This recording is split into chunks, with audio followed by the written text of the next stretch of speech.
જય હિન્દ, જય દ્વારકાધીશ મિત્રો. હું ઉદય ભરવાડ પોલીસ ભરતીની તૈયારી કરતા વિદ્યાર્થીઓ માટે એક એવી સિરીઝ લાવી રહ્યો છું કે જે રનિંગ તથા લેખિત બંને માટે મદદરૂપ બની રહે. તો આ એ સિરીઝનો પાર્ટ 1 છે.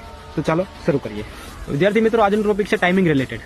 ખાસ કરીને જ્યારે તમે ગ્રાઉન્ડમાં એન્ટર થાવ છો અને તમારું રનિંગ સ્ટાર્ટ થાય છે, ત્યારે ઘણા નવા વિદ્યાર્થી મિત્રો જે ફ્રેશર છે એમના મનમાં છે કે જે ડિજિટલ ઘડિયાળ લગાવેલી હોય એ 0 થી સ્ટાર્ટ થતી હોય છે. પણ ના વિદ્યાર્થી મિત્રો, જે જૂના વિદ્યાર્થીઓ મિત્રો છે એમને ખ્યાલ હશે કે ઘડિયાળ તો એમના રૂટીન ટાઈમ ઉપર જ ચાલતી હશે.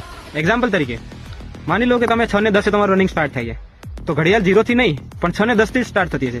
તો કેલ્ક્યુલેશન તમારે મગજમાં કરવાનું છે કે 6 ને 10 મેં રનિંગ સ્ટાર્ટ કર્યું, 25 મિનિટ મારી પાસે ટાઈમ છે, તો મારે 6 ને 35 સુધીમાં મારું રનિંગ પૂરું કરવાનું છે.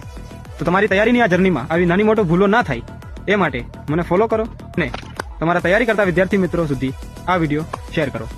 જય હિન્દ, જય દ્વારકાધીશ.